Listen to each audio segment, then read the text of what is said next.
are ready to go when you are, sir. All ready and going. Okay.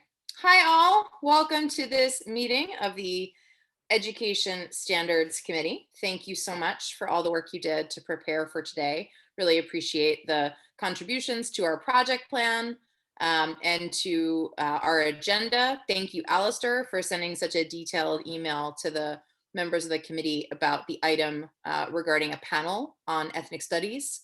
I'm going to leave that portion of the meeting to you and turn it over to you when we get there. But in order to sort of maximize our time, I'm going to drop the agenda link in the chat. Let's see if I can do this correctly, unless Alex will already beat me to the punch. He is often much faster at this than I am. There we go. So you should be able to see the agenda in the chat. I'd love to just see if there's anything else folks would like to add to our discussion today before we begin.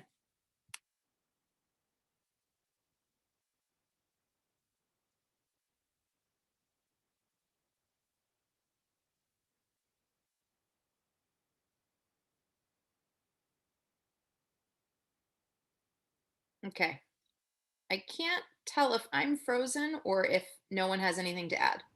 Feels like maybe no one has anything to add. Okay. I think we lost Representative Wattenberg. And I think we lost Alex for a second too. I think he's coming in. Okay. We'll give everyone a second to come back and find us. I think I want you leading all of my meetings. Thank you. I mean, you know, I have a lurking dog over the shoulder, and we roll with whatever comes up. Go Theo. He is, yeah, he heard his name, but he is decidedly unhappy that I have allowed water to pour from the sky again. Yeah. That's the look of disgust. Oh, yeah. Because I made him go out before we started this meeting, because after this meeting, I have another meeting. And I was like, this is your chance, buddy. He was not happy. I don't want to go too far without President Wattenberg, but I want to make sure folks also have the project plan, which I guess I thought I linked in the agenda, but I did not. Alex, do you have that link handy by chance? Oh yeah, I can drop it in. If you would drop it in the chat, that way we'll all have those open and we can get started on both when Ruth comes back to us. Jessica, sort of while we're waiting, Yeah. I want to check with you all. Did you get the email about an hour ago with your specific link to join this meeting, or are you generally using the one that's in your calendar? The reason I ask is if you use the one that you get via email about an hour before the meeting, it's a unique link that brings you in as a panelist directly.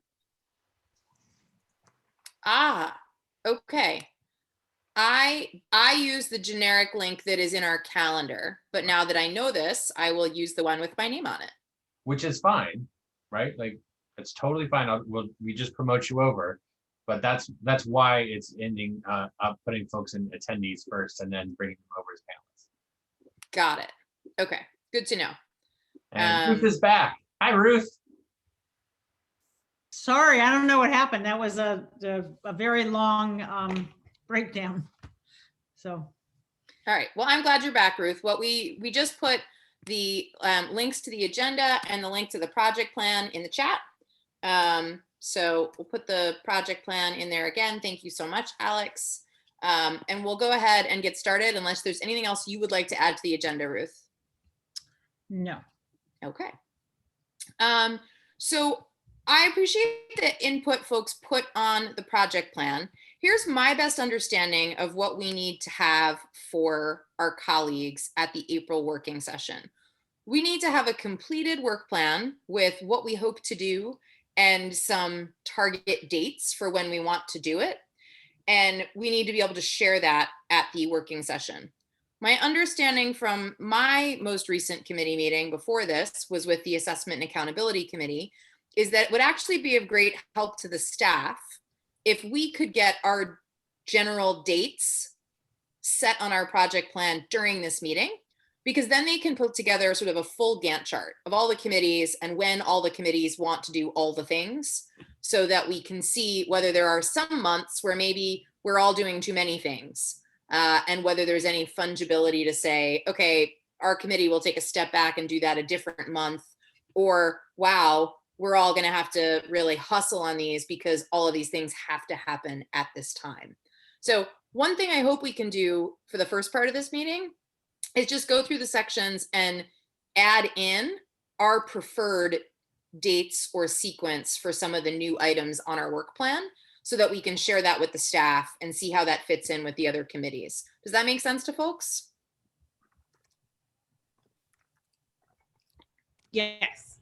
Awesome. So there's two ways I think we can go about it. If you've got the project plan open in front of you, or the work plan, I dropped in two different kinds of dates in the sections with my name on them. For some where I know exactly what we're up to, I put in the actual date. So for our committee meetings, which we settled on, the actual date is in the calendar. But for things I think we might try and do at given times, I just dropped X's in the month. And where I'm not sure which month, or maybe I think it doesn't matter which month, I put X's across the range of months. So a good example is under rows 9 and 10, the establishing a state process for review and revision of standards. This is basically writing down a like generic version of here's what we did for social studies and what it might look like for any standards. But Alex and I talked about this, and I think it was a great suggestion that as we think about what standards should be updated next, we might want to reach out to the public and say, what is your sense of which standards need to be updated and why? And we might want to put out some sort of a public survey, or maybe a call to ANCs. We could figure out what that would look like. So I threw that out in the summer months. I put that June, July, and August. Doesn't have to be that way, but that's where I sort of anticipated we might put them. And then we would suggest a timeline after that. So that's how I went about thinking, like, here's what I think needs to happen. Here's when I think it needs to happen. I think we probably need to do that for literacy, homeschooling, virtual learning, and then anything we want to do with the high school grad service learning, based on what we heard from students from Reach at the last meeting. So Alistair, can I turn to you first with literacy? You've got some great steps in there. Can you talk us through when you think we might do these things, or what might already be underway? Yes. So I actually would love some advice. I've been having some back and forth with Siobhan Gibson and Annette Thacker Bartlett. Have folks worked with them before? Yes, on the social studies. Super. Okay. So I have to say, I've asked a couple times to schedule a time, and the response is helpful, but it's links to resources and not a time to talk. Okay. So what I'll do right now is forward to the rest of the committee the full grant application that they submitted to the U.S. Department of Ed in June, and that's what is kind of leading to this revision of the literacy plan. And they started a stakeholder input needs assessment process that didn't involve us, and that's fine, right? I think they've got some. It seems to be wrapping up this week.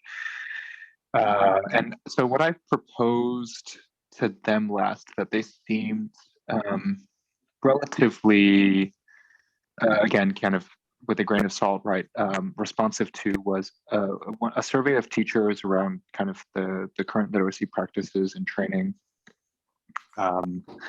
So questions around how teachers are currently assessing K through 2 literacy, for example, before PARC, what their current guiding principles and philosophy of literacy is, what training they received on how to teach reading, right? Those were all things that we had spoken about before.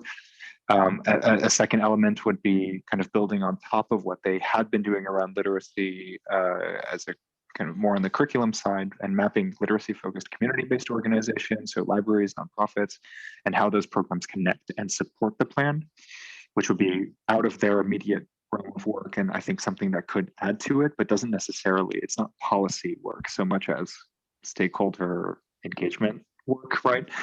And then the third piece I offered was that we may share whatever plan that OSSI creates and serve as a liaison between what they put out and our constituents, and how we can translate that plan into practice. Those were kind of the three initial ideas, right? And I will say I haven't gotten anything but positive response, but also stalled. Mm-hmm. Can I ask a clarifying question? For their stakeholder engagement piece that they did already that did not include us, do you have a sense of who it did include? I heard from one parent and then one literacy teacher that because I try to keep in touch with them, one reading specialist. Okay. I wonder if they have anything publicly on who they've engaged with.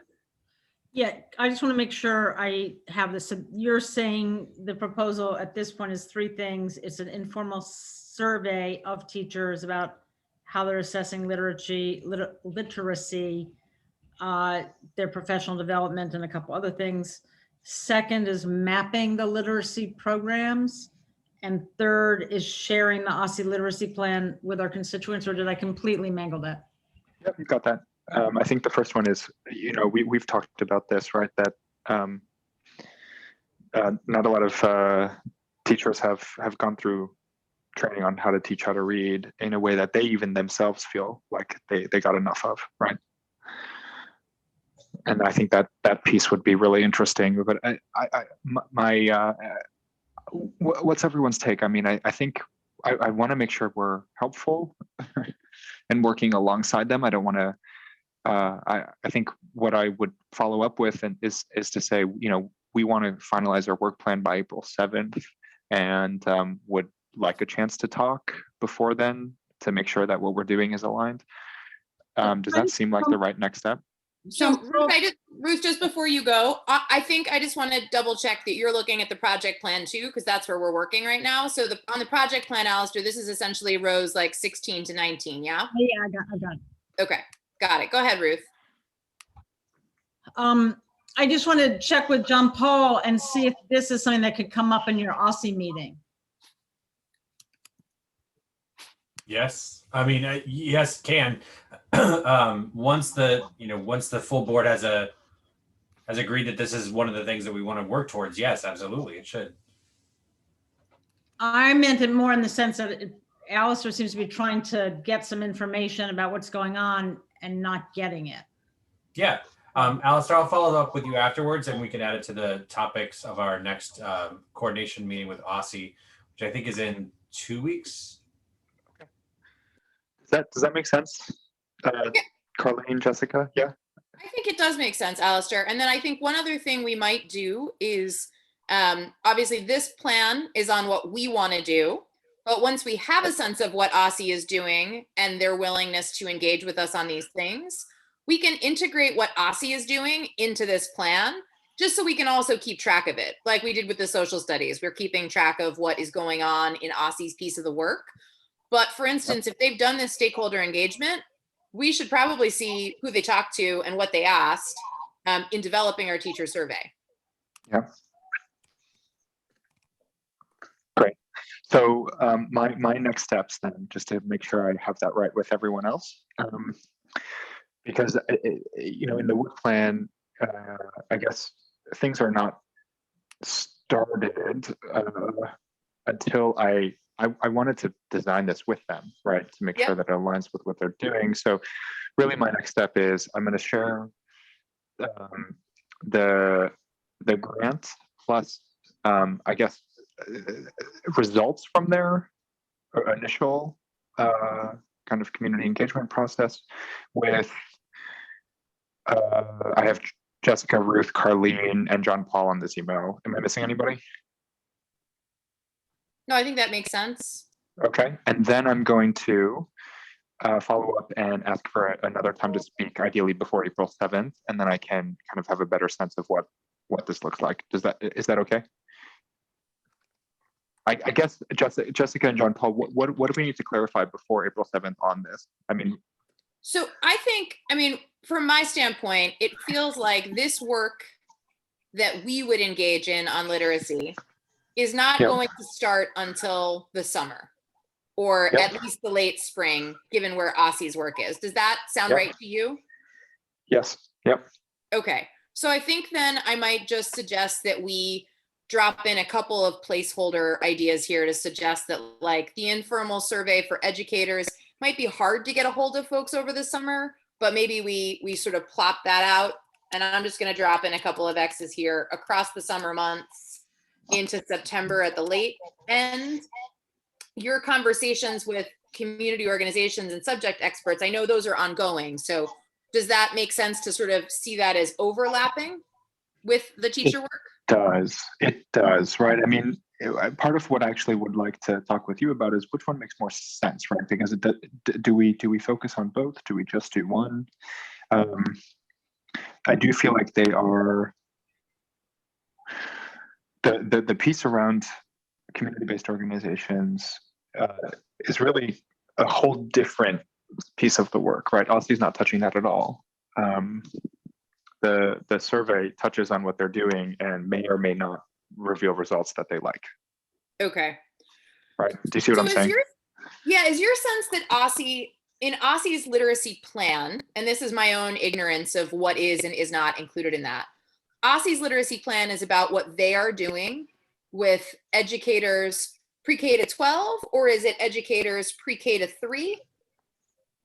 So the grant I forwarded to you includes information about sort of that was the grant for the 16 million that they got to spend over the next 4 or 5 years. Mm-hmm. And they need to, for that, from my understanding, to satisfy the requirements of the grant, come up with a literacy plan that meets the federal government the minimum requirements for that, for them to kind of successfully fulfill this grant that we've received. Okay. As a city. I don't have a sense of what's in that. So what's in that is that the minimum bar is not very difficult to reach. It's kind of it can be very macro level jargony, which is honestly my take on what the 2013 one looks like, right? Quite abstract. And so my take is right. And just this is I just want to make sure that what we're doing is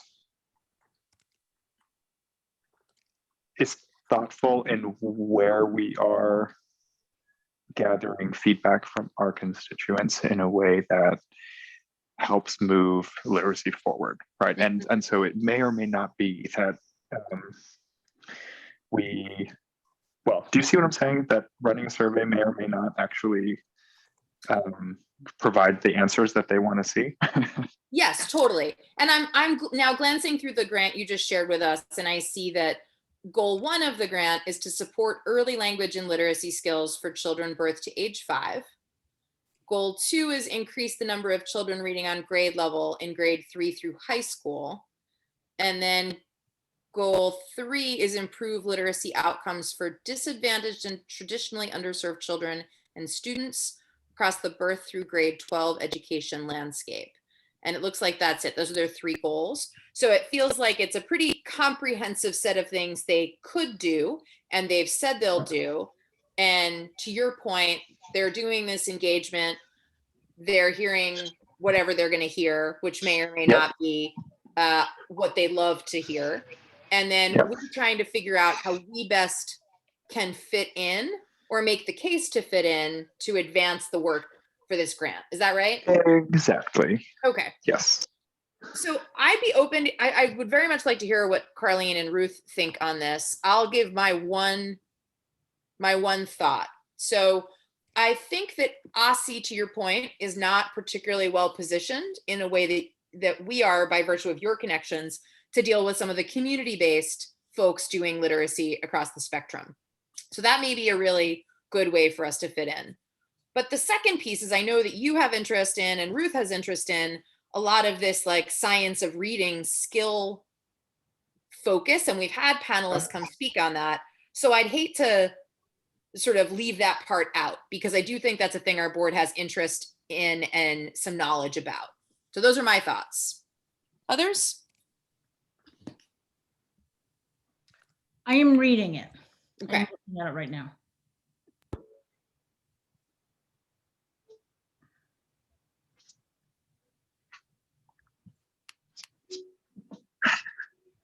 Well, Carlene, I don't know if you have an immediate reaction. No immediate reactions at the moment. Okay. Does this feel productive to you? Though, just, either the survey or thinking about a stakeholder map?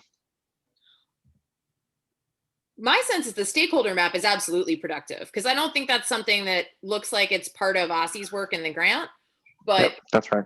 what could help fill in critical pieces to actually making the work work. Yep. So, I'll just recall when we had the panel on reading come to our public meeting. This was like way back in the before times when we could meet in person, because Mary Clayman came to speak, and I remember her being at the table when we were all up on the dais. And Mary talked about the DC Reading Clinic and what a big deal this is for DCPS, but also what a small slice of teachers they're actually able to teach this to every year. So if they're still early on in this work of really transforming the knowledge of their teacher workforce to teach reading in the science of reading in this way, I would imagine that you're going to see a lot of community providers picking up the slack. You're going to see some folks who are leading reading centers or reading tutoring centers where parents are getting services for their children outside of the school day, as well as folks serving our older students, as well as adult learners who are did not learn the science of reading and need phonics instruction. Yes.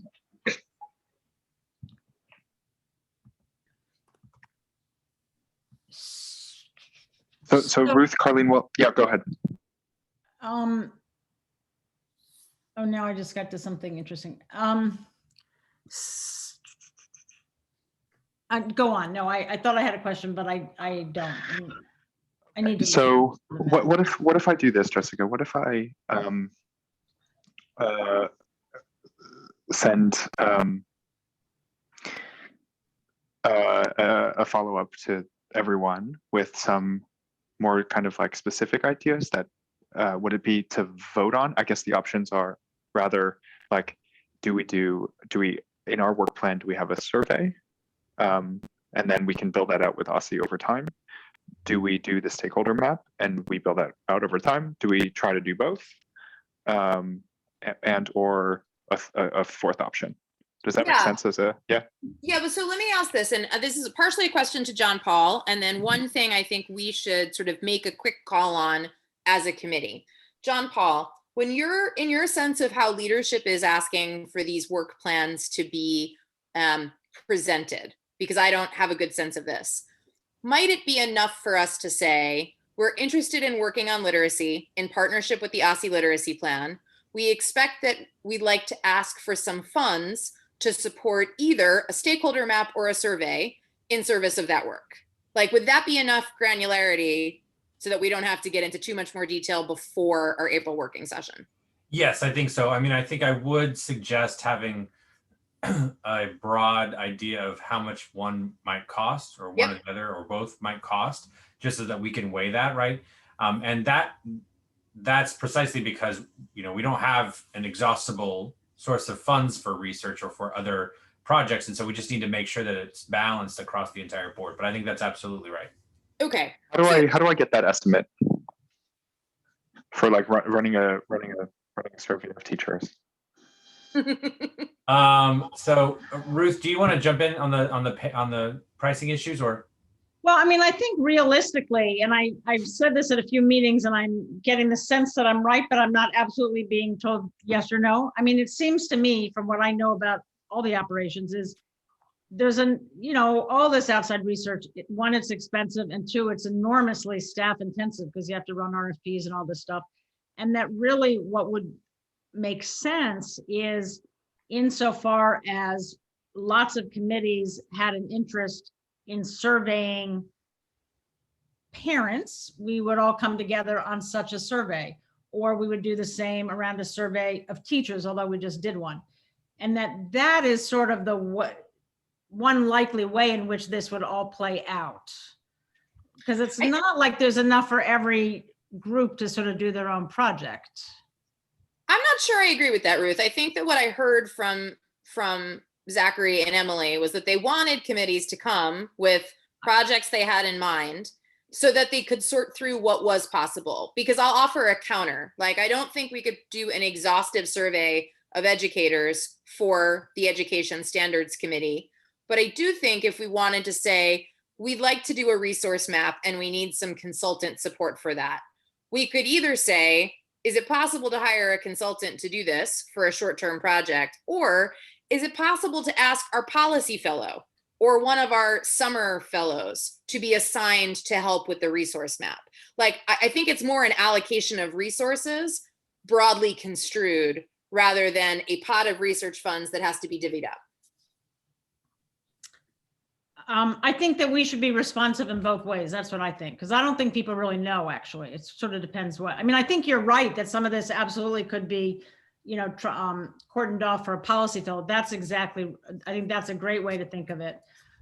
How much could actually be like, oh, let's get a consultant for this?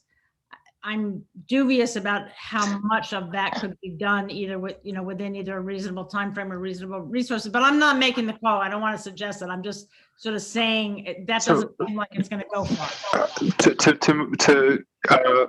So actually then, instead of sending a note to everyone saying vote, for me, ideally we can do both, right? But then I guess I would like to propose both for April 7th, and we can discuss and weigh the pros and cons of how this compares to how we spend our resources then. Does that make sense? And then I won't send an email to you to say, yep, vote on these things, but rather we have for the literacy side, at least, we're done for April 7th. We would like to run a survey of teachers, questions to be to be determined in partnership with OSSI, and we would like to run a stakeholder map. Does that work for you, John Paul, or is that too vague? I think that's fine. Absolutely. Okay. Yeah, I think honestly, what the committees present is going to be fine. I'm not in doubt of that at all.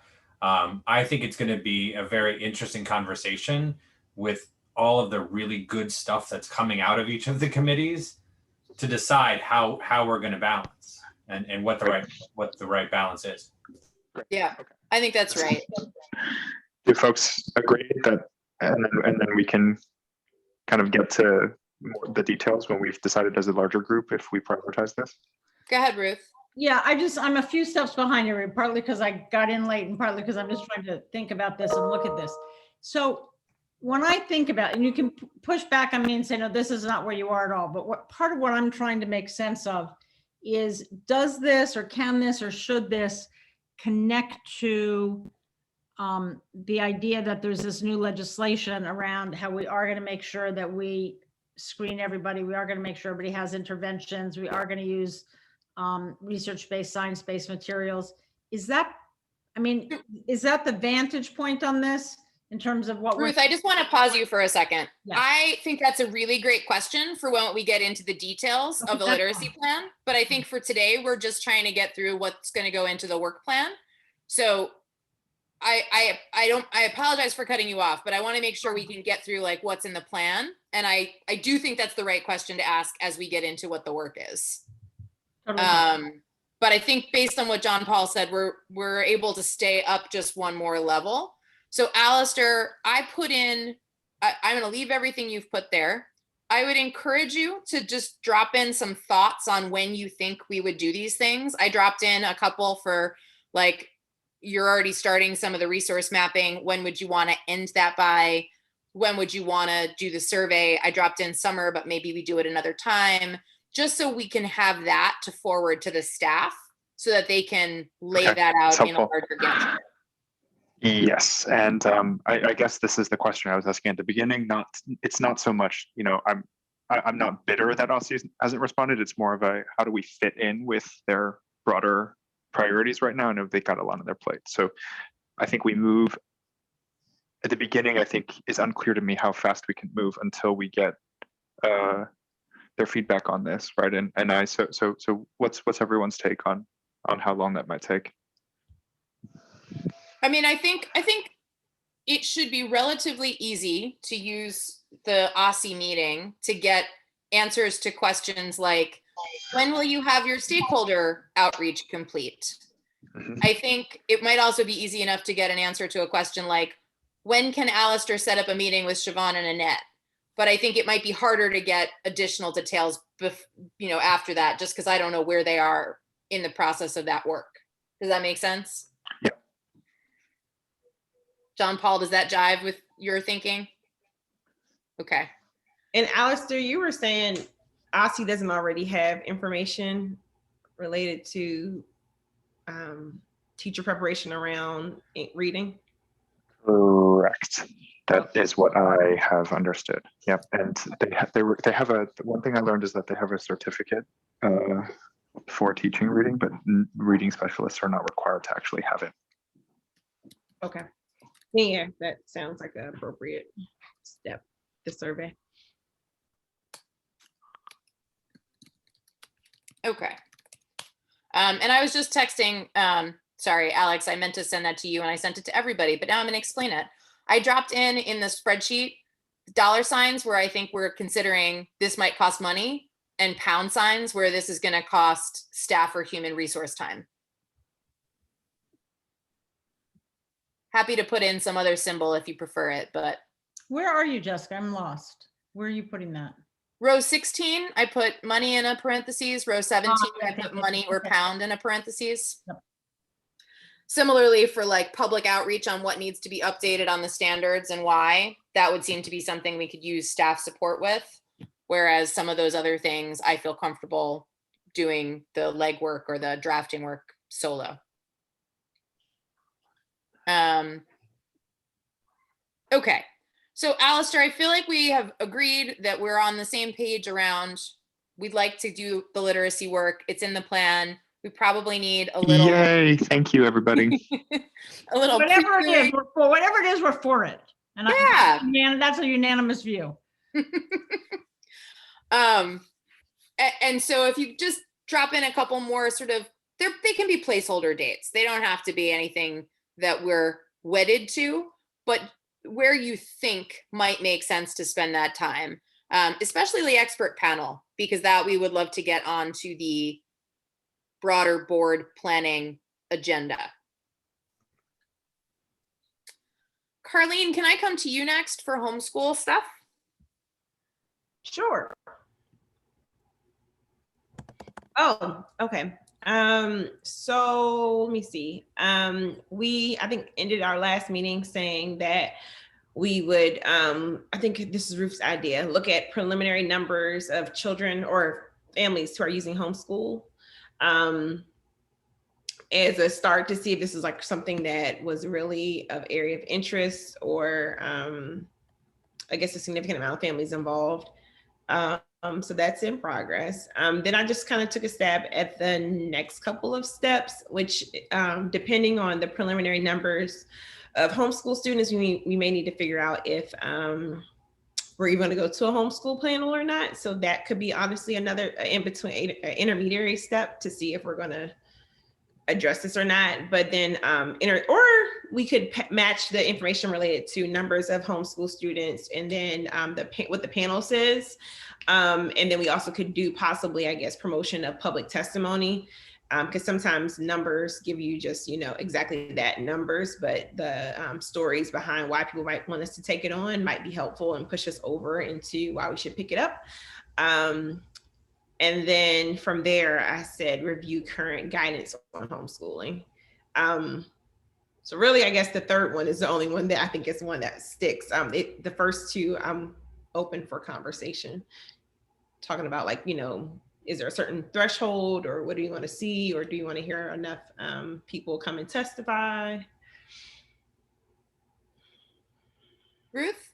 So I guess for me, and this is always this is my problem with this early planning, is to me, this is an interesting thing to put some effort into if there's really a lot of people out there for whom it is a need. Until you raised it, Carlene, it really had never struck me that it was, and maybe it is. So to me, the question is it a need, given all the possible things? Is it one that rises to the threshold? And then once we know the answer to that, we either say, yeah, this is worth going forward and here's what we know about it, and we make a plan, or we may say, yeah, no. So, and I don't know, I may be way out in left field on that, but that's sort of how I'm thinking about it right now. Yeah, and I think the two, looking at the plan again, the two areas, homeschool and virtual and digital learning, all emerged trying to, in an attempt to be proactive of like, what is life going to look like possibly after COVID? Given that, for instance, I know my job with federal is looking at maximum, or there's been a leak about the telework policy after COVID is going to be issued to the maximum extent possible. We don't know what that looks like, but it's going to be a substantial lifestyle change, I predict, if it's really what they're thinking. I'm just seeing just industry going from, we have these people who are working from home. DC's really big in government and contracting. Will there be more families who decide like, okay, I'm either really upset with this system and they've been doing it already, or have been doing it in homeschooling and they're like, yeah, we just need the resources to go with it, or are even thinking, okay, we have this whole new lifestyle and the traditional school building may not work for our family because we're going to decide home base is going to be DC, but we're going to, be traveling to states with a lower cost of living in the meantime. Maybe I'm thinking too out of the box, but I'm just curious. I'm not sure how current our homeschool standards are. I know it is in our purview. I'm not sure the last time we looked at it. Never. So it might just need to be updated, period, no matter how many people are taking the option because they're just way out of date. Or in response to COVID, like we're just preparing for either families taking a homeschool posture or families saying, whoa, virtual learning is what we like. DC PS mentioned they're piloting virtual schools. I know virtual learning has been, or virtual schools are going to be a wave where people might be possibly thinking, okay, we're going to open up our virtual charter in DC, and there's no guidance from the standards point in relation to how people can open up a virtual school or what's considered a virtual school.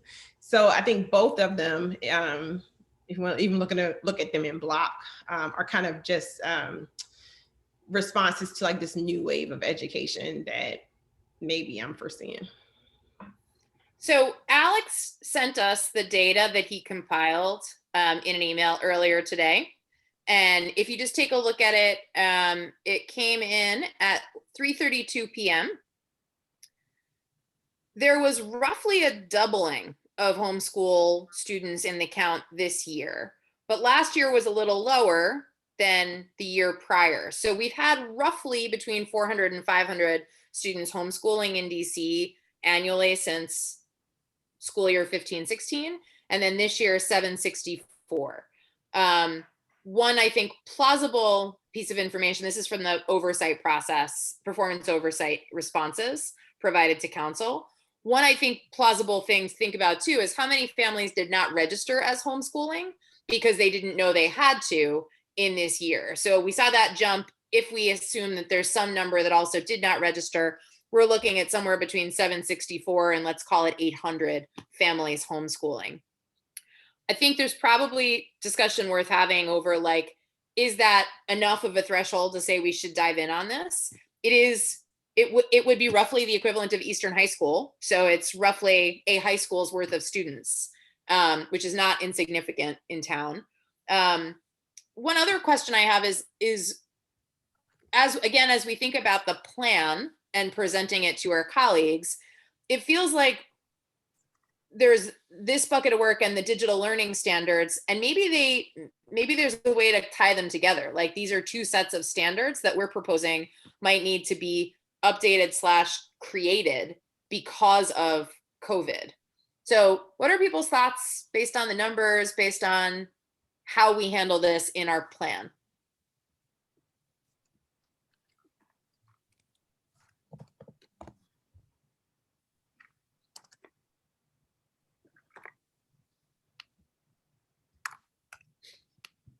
Okay, I'll jump in. I was going to wait for other people. Okay.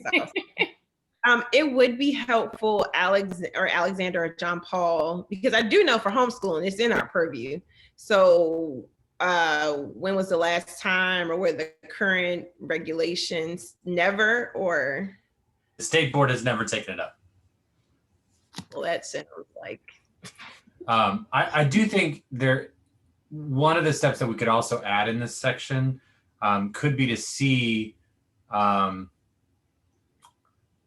what other states do in this jurisdiction around homeschooling. It's not on the current the Gantt chart, but I think it is something that we could think about and try to examine, like, what does it mean? Like, if we're really wading into some new waters here, I would like to have a solid foundation of understanding what the needs are for homeschooling. What does it mean to homeschool? All of those types of things. And I think it's also going to be interesting to see next year what happens with those numbers. We have asked OSSI for disaggregated numbers based on board, race, grade, all of those types of things as well. So I think that will also help us understand a little bit better what the population is that we're talking about. Ruth, that's a good question. There is guidance from what I understand, but there are not regulations, because we would have had to approve the regulations. Well, they could have been in place before we got here, no? If so, it would have been the old Board of Education, and I really can't imagine them taking up those in any type of consistent way prior to 2007. So interestingly, on the website, it says that they were published for public comment on June 2nd, on May 2nd, 2008 in the DC Register. And they published final regulations. Really? Yeah. That makes me, yeah, we'll have to go back. I mean, unless there was some sort of vote that I can't find any documentation of, which is very possible. Right? 2008, the start of OSSI. So was that maybe just voting to like legalize homeschooling in DC? It'll be interesting. It does say the State Board of Education approved the proposed rules as final at a public meeting held July 16th, 2008. Cool. All right. So I'll have to try to look back and see if I can find them. Yeah. So we haven't touched them since then, at least. I mean, they're pretty out of date. They're slightly less out of date than the social studies standards, but pretty out of date. I dropped a note in the chat to the Census Bureau posted data today that showed a massive increase in homeschooling. There's some questions about the definition that families used when they chose that question, when they chose that response. But I mean, I think we would be well within the realm of reasonable to say this is a topic worth exploring.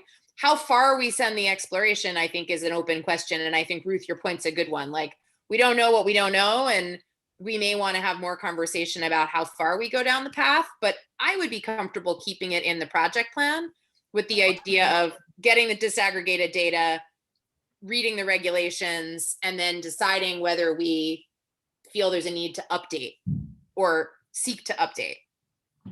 Yeah. And if I could just jump in. So I reviewed or skimmed the regulations after last month's meeting, and largely they outline the process by which someone goes about, starting the homeschool process. And if the part that we are concerned about is more like the content that families or caregivers might have to potentially follow with respect to homeschooling, that might be something different than, that's actually just like a very small part of the current regulations. Because the current regulations, they do have, I think, a section on like what type of educational materials might be used, but we don't point to particular, standards that must be addressed. And it's it's relatively broad from my understanding, with respect to what those materials might be, and the types of workbooks that might be used and things like that. I mean, that's kind of like a curriculum piece. But we don't stipulate particular things in those regulations. But, you know, it talks to like, how is a parent or legal guardian qualified? You know, what, and I know Jessica and I have talked about this, but, you know, what happens during kind of an annual verification process, and, you know, other general provisions, but they're not terribly lengthy either. I think it's like 5 pages of just what it means to homeschool in DC. Yeah. I mean, I will say, as I shared last time, there are a chunk of homeschoolers in Ward 6 with whom I am acquainted. And one thing I know they have struggled with in the past is homeschool students for a long time were not allowed to access DPR facilities during the day for recreation purposes. They were being counted as truant if they showed up with a parent or guardian to come and use the recreation facilities. And they had to go through a process to get approval to be able to use public recreation spaces during the school day without being reported for truancy if they were registered duly as homeschool. So I don't know if those kinds of things are still coming up, or if there are other sorts of issues that may come up, but I do think, you know, like you said, it's under our purview. It seems like something we might want to keep in the plan and continue to explore. And maybe that's something we can talk about as well, is as we present this plan to the full board, we've decided that the literacy plan is one that we're seeking to do in collaboration with OSSI, like the social studies, and maybe the homeschooling at this point, and maybe, I don't know, Carlene, whether this also applies to the digital learning, might be sort of an exploratory topic that we're looking at learning more about before deciding on further course of action. Yeah, because I do think some of this may be, I can't remember who was it, maybe in Ruth or John Paul mentioned, you know, it could just be some like trends in data because of, like for instance, the couple people that I know for homeschool, theirs was in response to the shift with, you know, virtual learning, where it didn't work out with their schedule and they were about to get dinged for not participating in the time block that the school allocated, but they were like, well, this time works for our family, but then there were no resources available for them. It was kind of like a figure it out on your own. I think in the other one was like, we don't do a lot of screen time. And the response was, well, homeschool. And still, you know, no, and these items might be out of our purview, but like, you know, no support in regards to, you know, finding the materials. So they're doing it. And then we haven't provided any guidance, like what Alexander was talking about in regards to, are these appropriate materials, with the qualifications. I know in the early childhood sector at one point at OSSI, you know, families were getting reimbursed to even take care of their children as long as they met certain standards of care, versus just doing it illegally. Right. But again, an area that needed standards built out for it. So it's just something to think about. But I think it'll be interesting to watch our country and the trends that emerge. But I know, especially for virtual schooling, was already emerging before COVID even happened. I know one of my cohort mates did her thesis around special education in virtual schools because it was becoming a big deal in the charter sector of virtual schools. So it would just be interesting if DC, in preparation for this new wave, you know, how do we get a prepare versus become reactive? Totally. Well, another sort of constituency that I've heard from over my time on the board in Ward 6 is diplomat families who are for some reason not treated in the same way as military families in terms of enrollment sort of safe harbor. So for instance, if I'm a family of a diplomat who's enrolled at a Ward 6 neighborhood school that's highly in demand, and I leave and I come back, I may not have my space anymore for sibling preference, et cetera, because diplomatic students are not considered in the same way that military students are.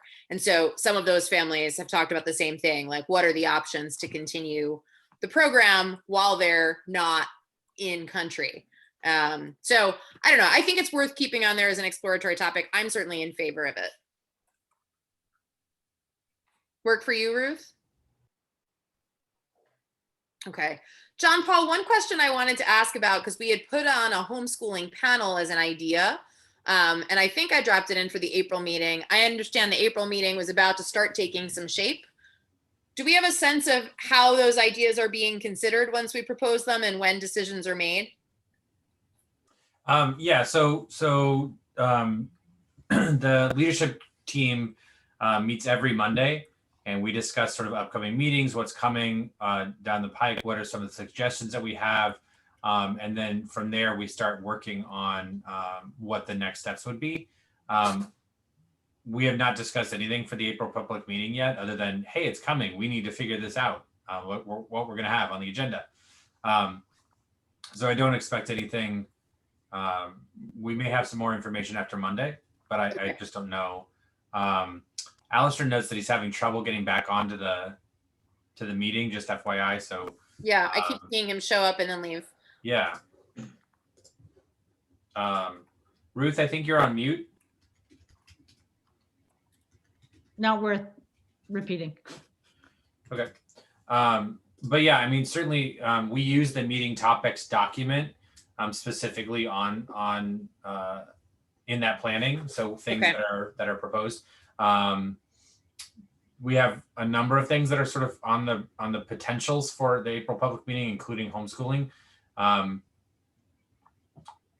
think it would help me and probably the leadership team too to have a better understanding of sort of what the, not angle, but what are we hoping to get out of the panel discussion? What do we hope the state board and public will learn from the discussion? Yeah. So Carlene, this is a question I wanted to push us towards next. So as we go to talk about standards around virtual or digital learning, I wondered if we thought we might want to have a panel that involved our committee at the April meeting, if we combined the two into like a panel on virtual digital learning, homeschooling, like alternate learning structures during COVID that we might want to learn more about as a board for the future. Yeah. Or post-COVID alternate learning standard. Yeah. Yes. Yeah, because that feels like it would be a set of questions we could come up with. Like, we want to hear from experts to talk about like, what did this look like during COVID? What did this look like before COVID? What's the prospectus going forward? What should the state board be thinking about? Because before COVID, virtual learning charters were like widely panned as poor quality, bad deals for the states, like boondoggles. And I think folks now have been a little bit sort of caught up in, well, there are certain aspects of it that might have been, maybe we've learned from, or maybe we're realizing why it's so difficult for those schools to do the work well. So I don't know. I think that might be an interesting panel to hear from. I think so. Yeah. And I know with the Friendship that has 100% virtual already in DC. I learned that during the pandemic. Yes. Was already a virtual school in DC. There are only one, I think. Wow. Okay. So yeah, it'll be cool that if we can get them as one of the panelists, because they would have that, pre and close to post viewpoint. Yeah. It also might be an opportunity to see if DCPS wants to present on their possible plan on this, because there's a lot of questions about that. What are they planning, et cetera? Yeah. I don't know if they'd come, but I was going to say odds are low, I think, at this point. Have but they ever testified? Yeah. No, it's not really their thing. I mean, the chancellor has come to speak to us at working sessions and other DCPS folks. It shocked me when he mentioned that they were piloting that when he spoke at our working session. I was thrilled to hear it. Yeah. But the person who did come from DCPS to testify was Mary Clayman. I mean, they actually they allowed that to happen. So I agree with you. It's so unlikely I wouldn't spend more than a 10-minute phone call on it, but it's probably worth a 5 or 10-minute phone call. Yeah. We also had someone come from DCPS to testify on the social studies standards. That's right. Yeah. Okay, so Carlene, what are you thinking about virtual learning? Is it sort of similar to homeschooling? Are you thinking similarly exploratory or something more or different? This one would be probably more outside of the box than homeschooling, because at least Okay. it's in our purview. Mhm. Homeschooling is, in that list of our to-dos. This is very exploratory, and again, just trying to figure out what the trend is going to be, and if, as a state, or it might not even be under our purview, but maybe letting the rest of the state know, prepare, or think about this. So what are steps I have? Determine virtual learning, digital standards, if they're needed, review other state standards and national TA guidance. Yeah, this one is, I really don't know where to start outside of, I do think it's going to be a boom. Yeah, I think so too. I talked with an LEA leader today from one of the charters who was talking about the fact that they are seeing some hesitance in some of their families to return to school. And so they're contemplating how to handle that in the fall, whether they do some sort of site-based virtual learning, or if they think about this more from they'll operate a CMO level digital learning. And on that case, I do think there are questions. I'm well, how long would that go on? Is that a semester? Is that a year? Is that a 3-year? As it goes on for longer, are there things OSSE should be doing to provide more guidance rather than just soliciting guidance or soliciting plans from schools, but rather placing out guidance on what this would look like? Alex, John Paul, what do you think about this?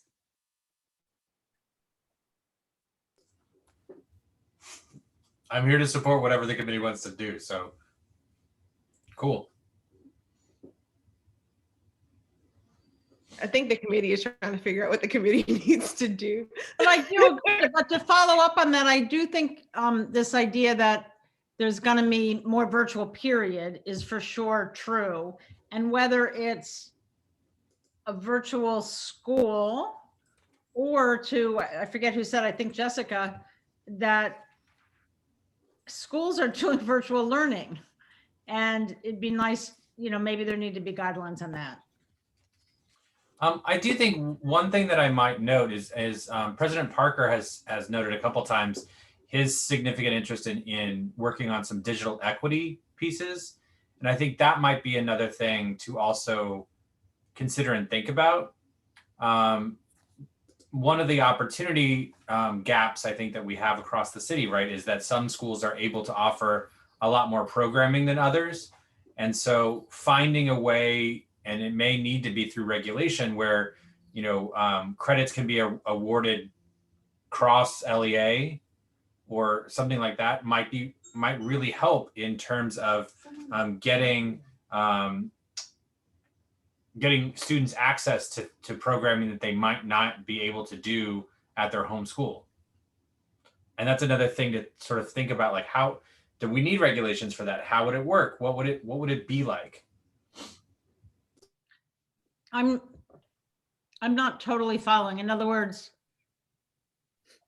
part of the equity is that if my LEA doesn't offer XYZ online, I could do XYZ at a different LEA. Is that what you're saying? Or if my LEA doesn't offer XYZ in person, I could do XYZ online. So I'll use the example. I see. I've talked about this, with respect to electives. In the social studies, where we have 4 required courses at the high school level, it's hard for schools to offer robust electives in the social studies. But E.L. Haynes teaches an amazing civil rights elective to students. I don't know if other LEAs have that elective, but wouldn't it be great if they were willing to open it up? Cosby Hunt has done something like this, where they offer a credit-bearing course that is simply not site-based. But some of the LEAs offer really cool site-based courses that would be neat to open up. I always tell people that when I was in high school, my favorite language teacher, Dr. Vachurik, was the only person in Howard County Public Schools who taught Russian. And he did it via distance learning, old school, in the early 90s. He went to the Board of Ed headquarters and taught it on closed circuit TV once a week to high school students who wanted to learn Russian. So if they could do it via closed circuit TV in 1994, I'm not sure why they couldn't why we shouldn't take advantage of things like Zoom classrooms now to say, you know, if Wilson High School is able to offer Russian, students at Blue should be able to take it too.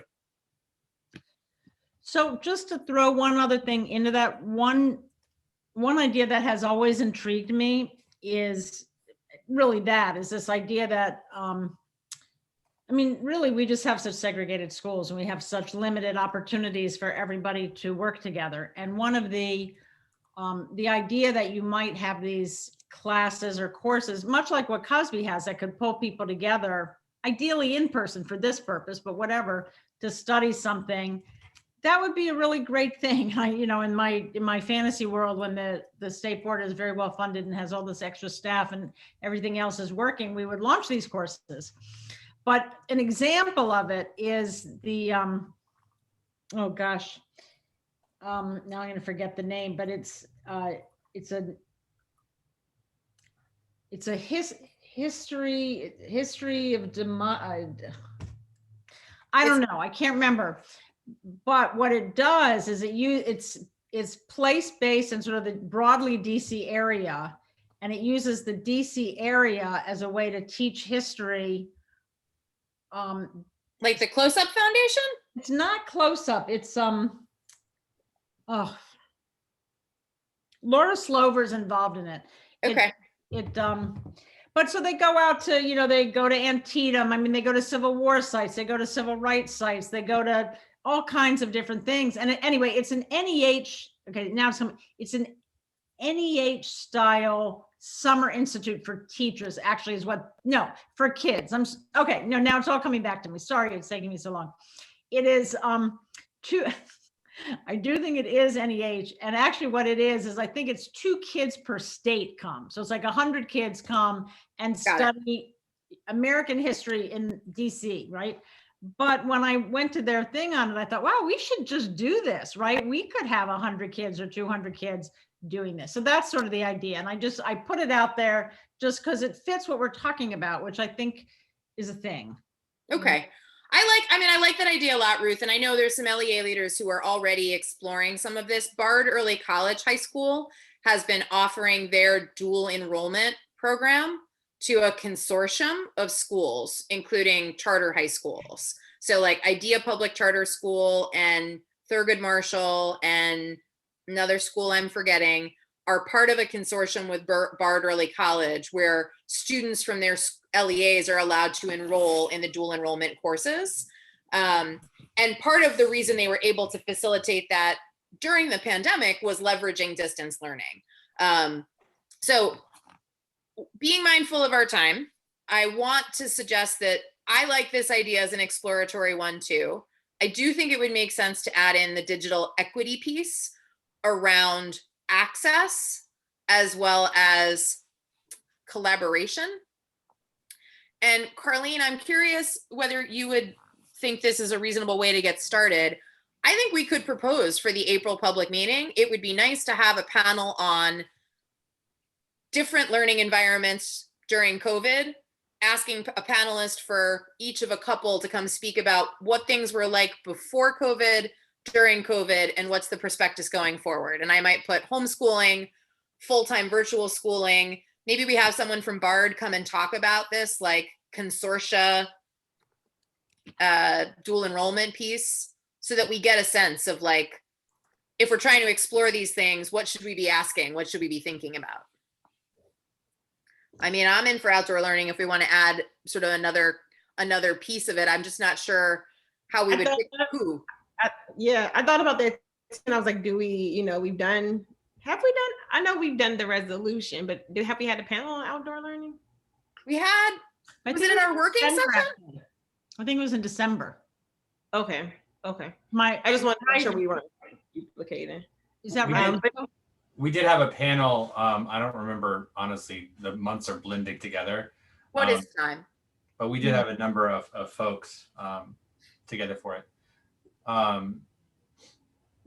want to note too that Alistair is not able to rejoin the panel, but did send an email. So yes, and he sent me a note asking if I would present the ethnic studies piece, so I will do that on his behalf.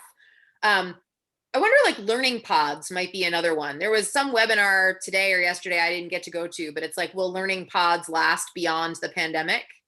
That might be another possible speaker to come speak about that. Like micro schooling via learning pods. We also have a couple micro schools in DC. They're currently private schools, but they're whatchamacallit, income-based tuition. So there's one at the Hill Center, whose name I'm not going to remember. And then there's one on Barracks Row. So that could be another possible speaker there. I found it's the National History Academy is what it is. It's the name of it. And I'm just thinking about it. It's a, it may make more sense than I'm thinking about, because if you need to have programs that aren't completely indoor, or you have some flexibility to sort of move to an outdoor, this is a way of having a very substantive history course, not inside a building. So.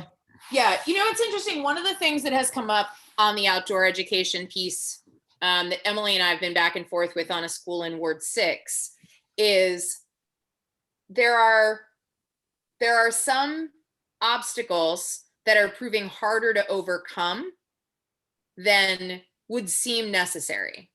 So in the case of Brent Elementary, the school is a small building on a small plot of land that already has 2 portable classrooms on it. So there is limited outdoor space on the school's own grounds to do any outdoor learning that comports with DCPS's guidelines, which require that you have to have an indoor space to bring children into in inclement weather. There are also no DPR parks adjacent to the school property. The nearest DPR park is approximately 4 blocks away. And that also does not comport with DCPS regulations. So I think one thing I want to be thoughtful about is, I think it'd be cool to hear about outdoor learning, but what I would want to do is be able to sort of discuss these kinds of things. Like, I'm not sure, yes, but those are nationally run parks, and that is not permissible under the DPR, under the DCPS regulations for outdoor learning. They can't use National Park Service parkland.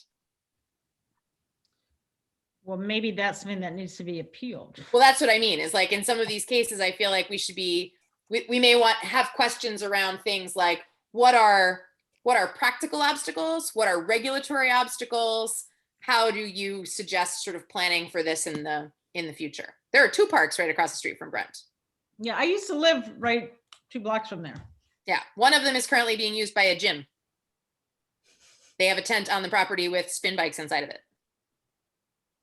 So somebody got to use that park. Right, because that's what we do with our public land in DC. Yep. Just saying. So, okay. Ruth, any objection to keeping both of these exploratory topics? Oh, no, I think they're very interesting. Okay. Alex, on your question around other learning models panel, I would love to hear Carleen and or Ruth's thoughts on it. I have one suggestion as a sort of third way.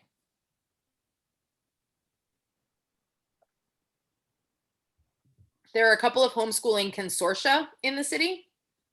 And that I think might be an interesting sort of third way. There are folks who work with homeschool families, but provide some in-person programming for homeschooled children. So I guess the one thing I want to say here, and people can push back on me a lot, I guess I don't like being in the position of advocating homeschooling.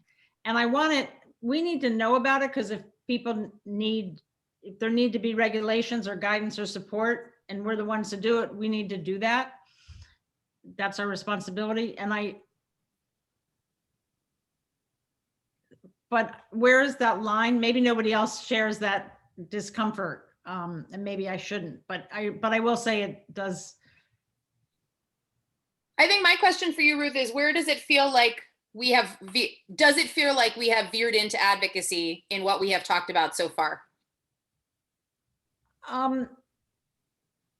Well, I think I would say for most of this, we're talking about these ideas because they're interesting.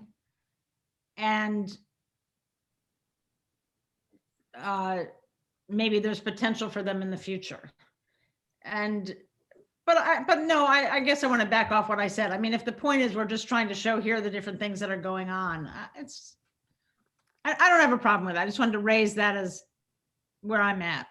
It's not to have them. And for me, it's not necessarily an advocacy, or maybe it is, and it might be advocacy because I had families who literally in the middle of the pandemic were like, we are making this happen for ourselves and no one is supporting this. And for homeschooling, at least, maybe not the virtual school, because again, it's not on our list of things. I see it on our list of things for State Board of Education. And it was a variety of families, Ruth, that I was seeing saying like, you know, and again, for a variety of different reasons. One was a mom who, she didn't know she had to go through the process. She just got frustrated. She reached out to school. This doesn't work in my schedule. I'm homeschool, or they told her like, we can give you some options or materials if you homeschool them. And she did it. And her mother reached out to me. So the children's grandmother was like, I'm concerned because my daughter is going down this homeschooling route and no one has provided materials. Another family, it was because of like, they're being forced into looking at screens and that's just not their family's philosophy. And to see it on our site and not have like any guidance or materials or anything to be able to say, and to hear, I guess for today, like we've never even looked at this.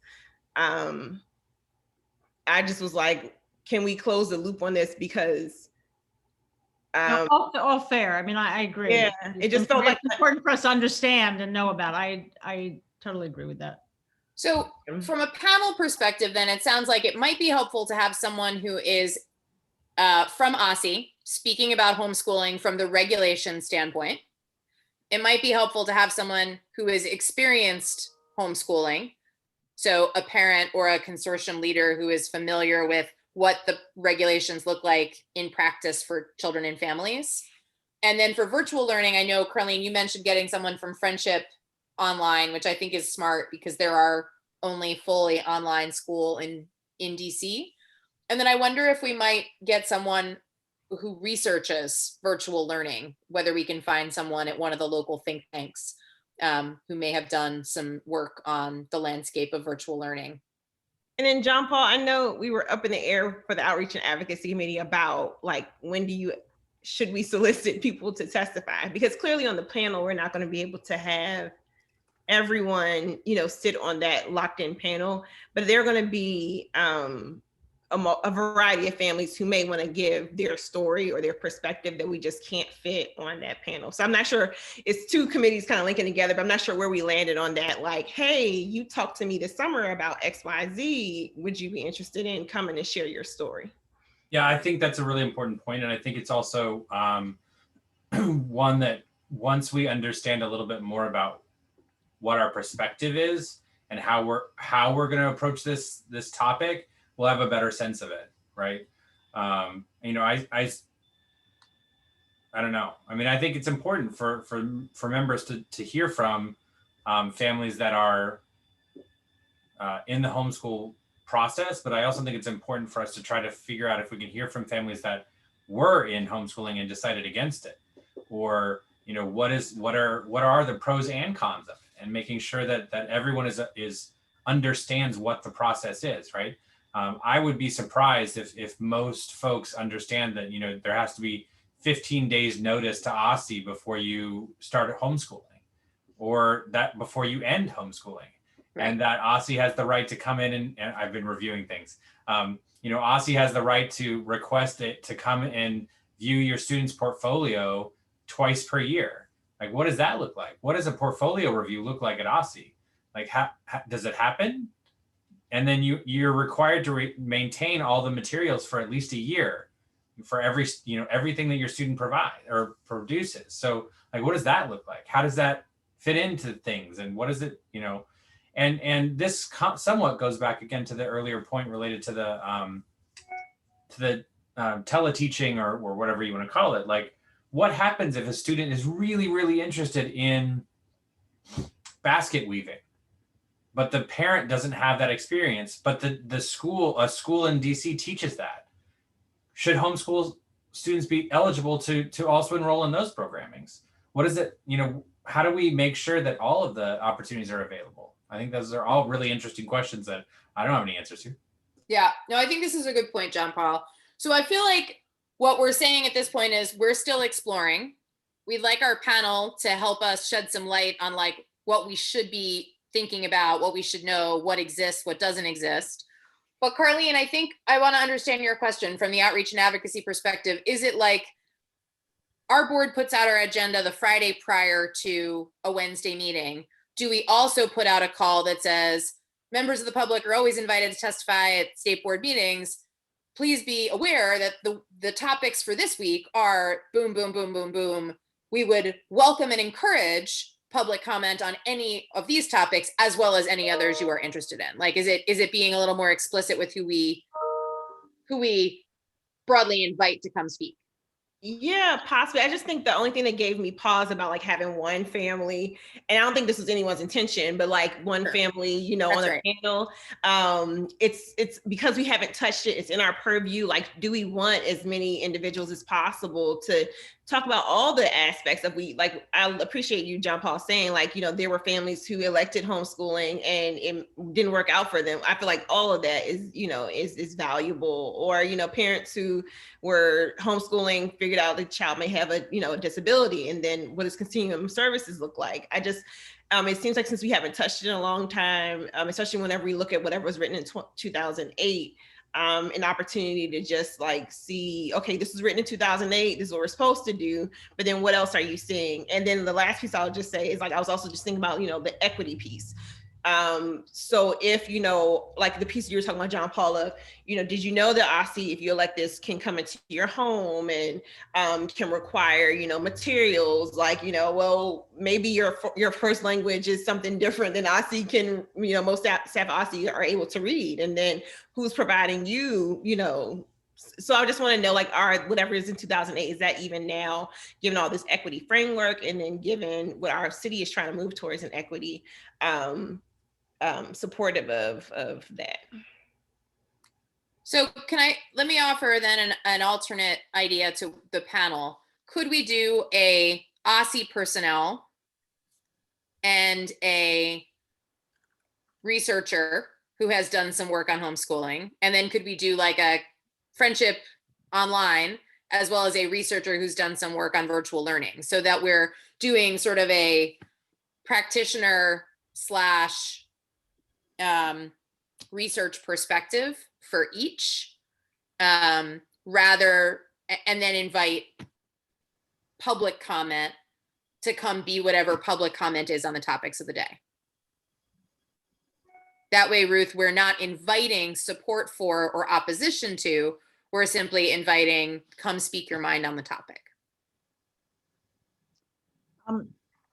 Yes, that all sounds good. Let me just throw out one thing that's less about this, but in general, it's more about Carlene's advocacy committee, which was going through my mind, which is one thing we've done, but very randomly and unsystematically. But if we know in advance kinds of issues that we want to have panels on, or maybe we don't want panels, but we specifically want input on certain things, there are lots of networks we could get this stuff out into and say, on June, whatever, if you have something about homeschooling, come in July on a certain date, if you have something about social studies, just, and then between the ward ed councils and the different, PAVE, et cetera, we could just get a lot out. And our own Twitter and everybody else's Twitter, we could try to get on school listservs even.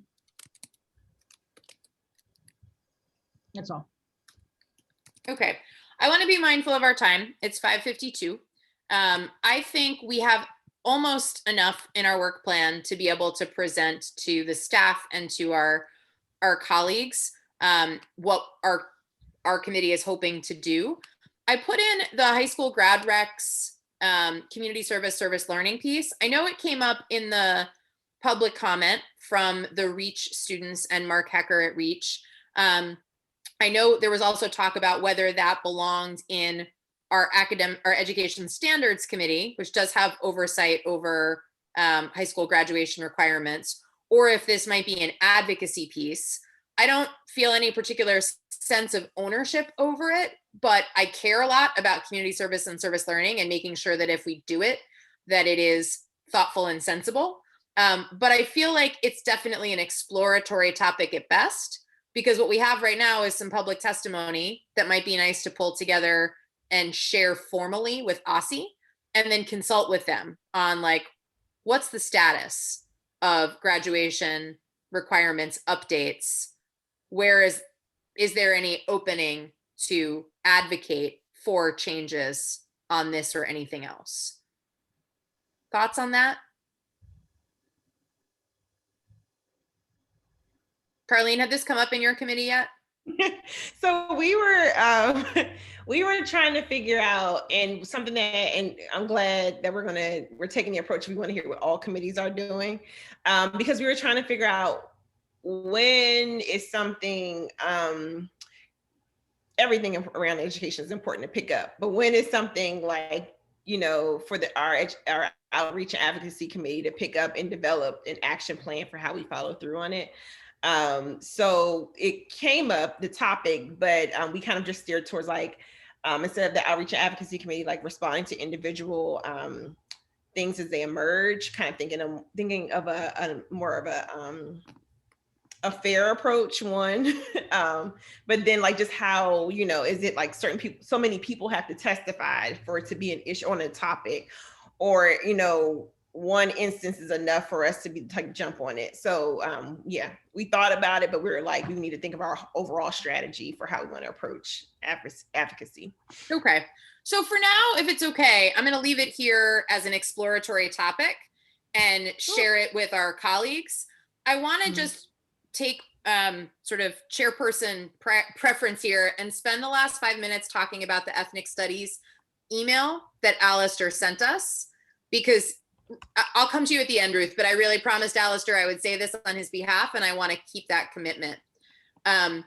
He sent us a long email. He and I had a phone call earlier this week about the recent hate crimes against Asian Americans that have increased, around the feedback he's getting from folks in the city about this issue. And one piece of this came up with, how do we handle any sort of ethnic studies in our curriculum in DC? So we talked about it from a social studies standards perspective, about the fact that there are states that have created ethnic studies mandates. So California is one of them. About districts that have created ethnic studies requirements. The Chicago Public Schools has required that. And Greg Carr at Howard talked about that at the hearing on, oh, forgive me, the council member's bill, McDuffie's bill on Black history and culture. So what I suggested to Alistair is that we find a way to explore this question around, where does ethnic studies fit in DC in our committee as part of the social studies work. And I suggested that we maybe host an ethnic studies panel at the committee meeting for our committee before we think about it from a state level. And I say that because we have pretty clear guidance back from OSSI. They are not touching the high school course requirements for social studies. So it would be very difficult for us to do, as part of the standards process, a required ethnic studies high school graduation requirement. However, it does feel like you can't talk about the social studies standards without talking about, where do various ethnic studies, gender studies, other studies fit in. So I thought it might be a place, since our committees are now webinar style, to invite a panel to come and speak at our committee meeting. So general thoughts on that. Would you think that's appropriate? Would you rather push it up to the board level?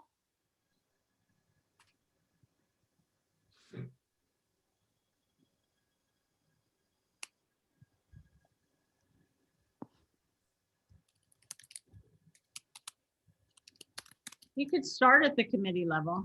I mean, I guess my feeling is it's interesting. It's an interesting question. It's interesting content.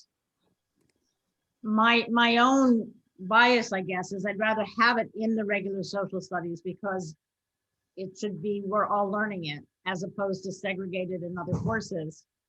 So in that sense, it's very much part of, and what you're saying is that is where it's likely to be. So, yeah, it seems like they should talk about it. I don't like the idea of the board not being able to hear it, but it may make sense to first have it at the social studies social studies meeting.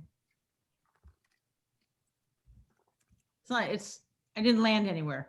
Okay. I'm just. I mean, one thing I think that we're all feeling is we have a lot of committees. There's a lot of priorities. We're trying to figure out where it all fits. We only have 12 public meetings a year.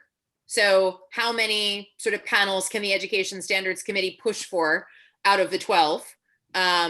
We used to sometimes have 2 panels at public meetings, but that was before we had a lot of public witnesses. And so I can't imagine it would be terribly easy to have 2 panels at too many of our public meetings if we continue to anticipate a large volume of public witnesses, because then we push into the 6-hour meeting territory. And that's a very long meeting to start at 5:30. John Paul, Alex, any reaction to having a panel at a committee? We could still publicly encourage members of the board to come or to watch it later. We could encourage the SISAC to do that as well. We've certainly had lots of precedent for committees to invite folks to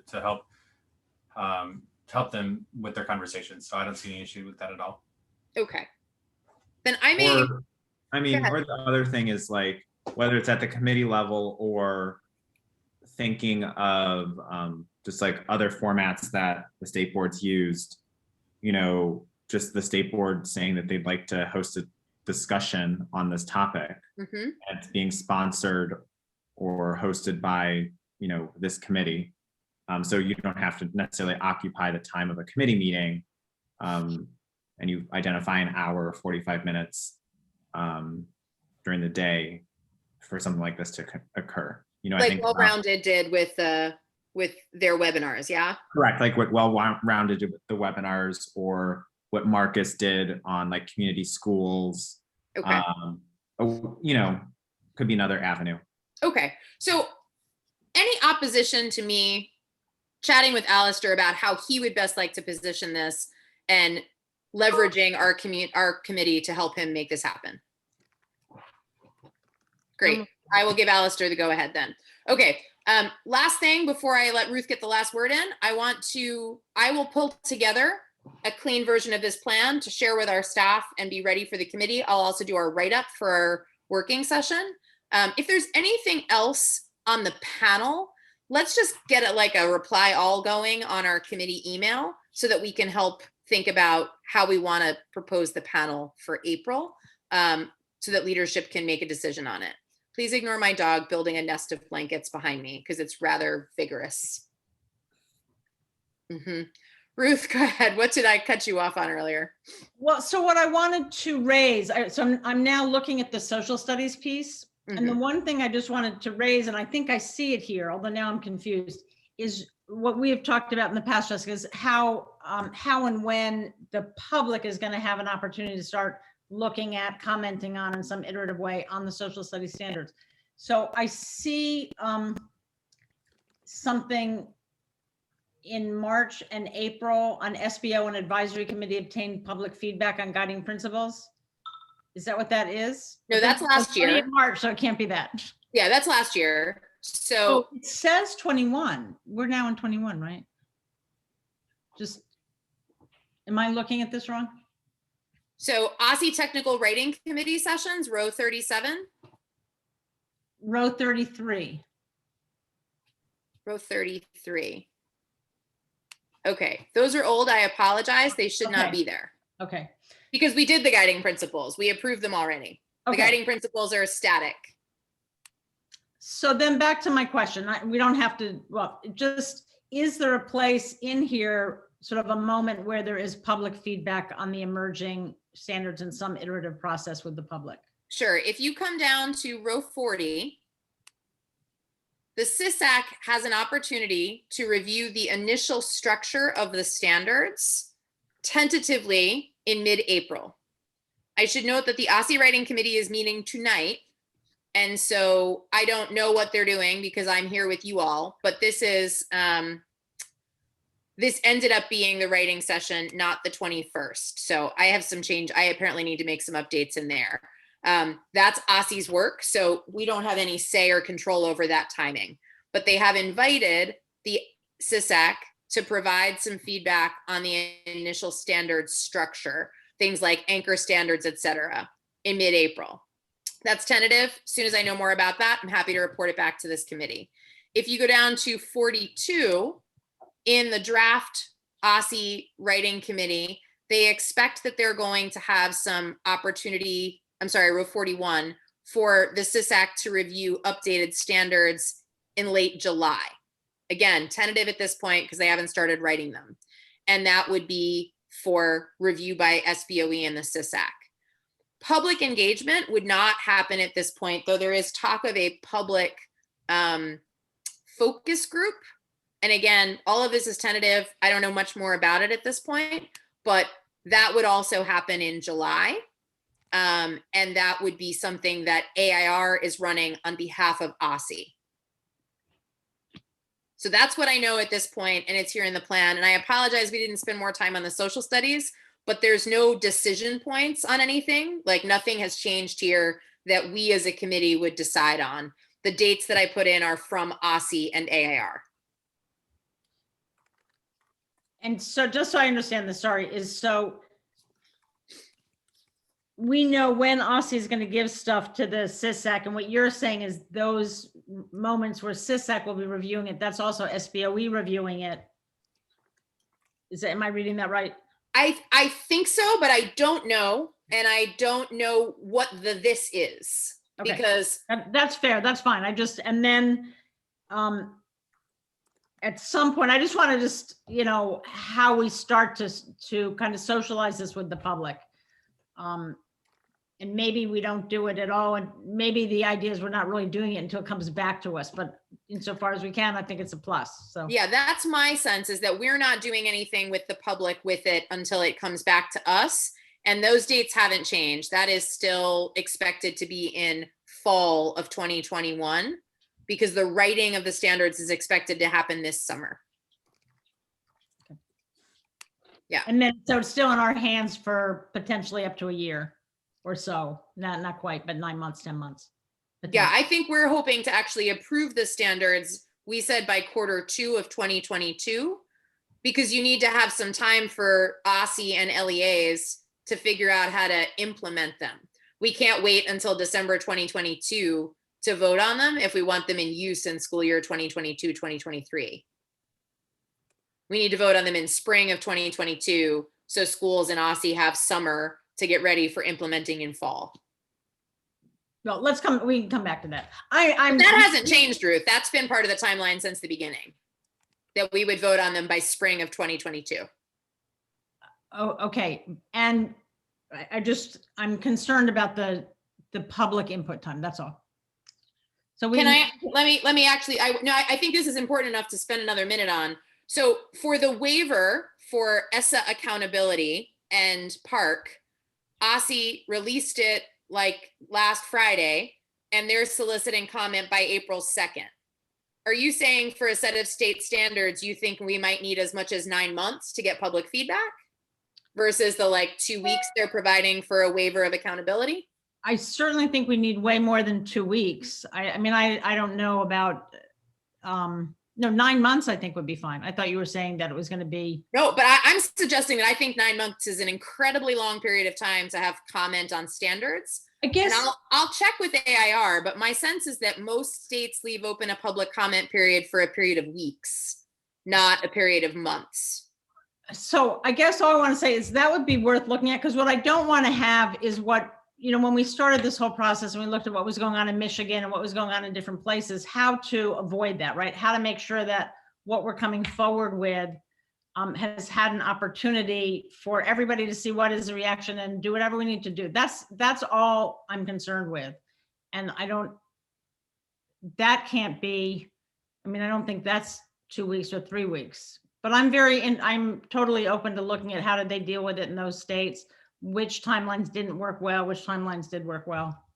Okay, I'll be forthright, Ruth. I think we are going ahead with the plan we've got, which is the one we agreed to months ago, which was that we would plan to vote on these standards by spring of 2022.